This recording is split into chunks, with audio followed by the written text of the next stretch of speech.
insightful viewers, welcome to Golden Age Technology on Supreme Master Television for the first in a two-part series on some of the latest advances in cornea surgery. This week we explore the use of artificial corneas or keratoprostheses in corneal transplantations, also known as cornea keratoplasties. What's so special about the cornea? Quite a lot, actually. Imagine you are a cornea. You are a clear dome-shaped window at the front of the eye, looking out onto the world. Your job is providing 2/3 of the eye's focusing power, using your shiny, transparent, refracting surface and protecting the iris and pupil behind you. With no blood supply, you get your oxygen directly from the air. And you are extremely sensitive. You have more nerve endings than anywhere else in the body. That's why, if something touches you, your split-second reflex causes the eyelids to blink. Supreme Master Television had the pleasure of meeting a leading authority in cornea surgery, Dr. Shiraz Daya, Medical Director at the Centre for Sight Clinic in the UK, to discuss recent advancements in keratoplasty. Dr. Daya is known globally for his work and often performs pioneering ophthalmic procedures. He was the very first eye surgeon in Britain to perform LASIK, a laser vision correction procedure.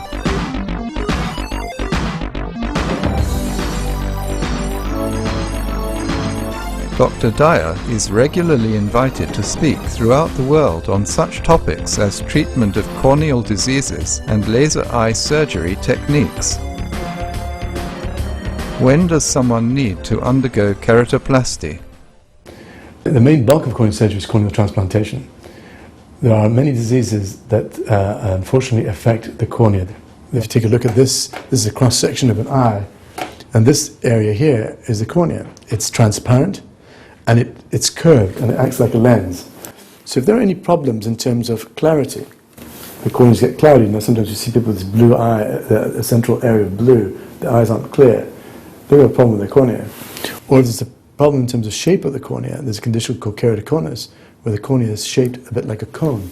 Well, that's like an abnormal lens. They can't see through that. So those are two sorts of indications where we have to replace the cornea. Either all of it, depending on where the problem lies, or parts of it. And more now, with modern surgery, we're replacing only the bits that are abnormal and transplanting them with tissue that's been donated by somebody who's died. So we take their corneas, we go through an eye banking process to make sure that the quality of the cornea is good and it's suitable for transplantation.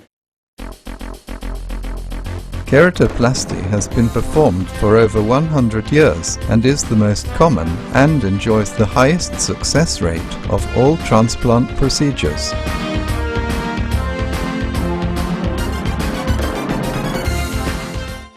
It's the oldest transplant ever performed, and the first transplant performed from one human to another, for a cadaver eye to a human being. And what's been done conventionally, probably has not changed for about 100 years, is this, where the cloudy area of the cornea, the central area is removed, a circular opening is made, it's removed and replaced with a similar sized button from a donor cornea that's transparent and clear. So here you'll see the patient's prepared with drops and anesthetic, and that cornea is removed, the disease cornea is removed. And then we take some clear tissue from a donor and put that in place, and it's stitched in place. So that's how a conventional corneal transplant is performed. Artificial corneas are considered the frontier of corneal transplantation technology. Dr. Daya now explains further. Ultimately, I believe that artificial corneas will take over, where we manufacture corneas in a laboratory. But they're not from another human source, so there's no chance of rejection. And what we're doing is replacing this clear area, this transparent area, with something artificial, and it stays clear. The challenge there is to get it to integrate and knit with the body, and to stay clear. That's what we have been working on, we at the ophthalmic community, and they're making progress in that regard too. There is a new material that's available that is being investigated at the moment, and it shows quite a lot of promise. And there are many workers around the world developing similar materials that maybe, hopefully, will be able to replace the need for eye banks and corneas in the long term. We're not there yet, a way to go, but that's where the future is going to go. And then when it comes to developing countries, we don't need to worry about eye banks. We will have transplantable material that will be sitting on a shelf that we hopefully be able to take, open up, and stitch in place of a diseased cornea. There are several types of artificial corneas available in the market today. However, there are still many challenges to overcome to create one that requires minimal post-operative care. It's more to do with integration with and biocompatibility. It has to be compatible with the human body and to have it last the long term. So we do have artificial corneas right now. These are plastic devices that fit into the eye, and we have been doing this for many years now. The problem with this technology is that patients need to be followed up very, very closely. It's a lifesaver for them. It's fantastic. They get great vision, but they need to see us on a regular basis because they can get infections, they can get glaucoma, and these things can melt down, and they need to be patched on a periodic basis if that happens to them. So they need an awful lot of follow-up care. We want to get to a stage where we don't have that, and the only way that's going to happen is if the material that's manufactured is completely compatible with the cornea. The way an artificial cornea is attached to the eye differs depending on the device selected. One of the most well-known artificial corneas was developed at Harvard Medical School in the United States. Klaus Dolman developed this device. It used to be called the Dolman-Dohn keratoprosthesis. There are two different types.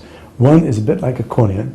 It's housed within corneal tissue, and then we stitch that cornea into the eye, just like we would a transplant. There's a second variety, and that's the type 2. This is in conditions where the eye is extremely dry. If we were to put a type 1 in, it would be bound to fail. It would just melt and fall out. And in the type 2, what we do is we remove the eyelid. We just keep the skin in place. We transplant the device into the eye, and we take the eye skin over and close it, so that all they've got is skin. And then about 3 months later, we cut a hole through the skin, and this optic, clear bit of plastic lens, pops out, and they can see through that. It's quite dramatic. They get instantaneously get vision. And that's the type 2 Dolman-Dohn keratoprosthesis.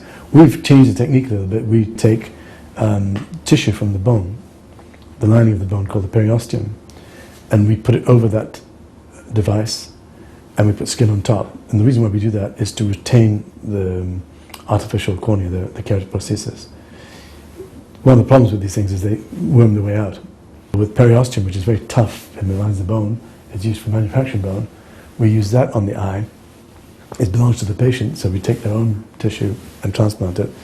It's tough material. I've not seen any extrude yet. It doesn't allow those prostheses to fall out.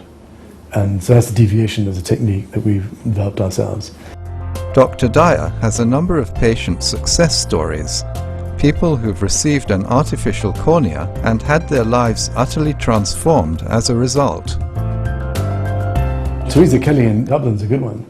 She was married for many years. She saw children grow up. They got married, they had their own children. And then she got vision back, and she could see her daughter for the first time in 12, 15 years. That was quite dramatic for her. She suddenly became independent. The other one was the one we just did recently, Norman Simpson, who was on the news. In his case, he'd had transplant after transplant in his only eye, and he'd had some trauma. His eye was also protruding from the socket from thyroid disease. So a colleague of mine at the hospital here, we worked together, did some lid surgery, got him to be able to close his eyes. And once that was accomplished, it took about 18 months. Once he did that, then we went ahead and did the keratoprosthesis. First day was a bit disappointing, but he wasn't seeing very well. But a week later, he was reading the newspaper and reading his Christmas cards, and he was now walking around. So that was fantastic and very gratifying. But in terms of touching stories, I've got to say, it's the patients that can tell you from their perspective. For us, we do this every day in terms of vision correction. It is definitely moving to see patients who have been blind for a long time regain vision and feel a lot more useful in themselves and are able to function. Our respectful gratitude, Dr. Dyer, for your bringing the precious gift of sight to so many patients.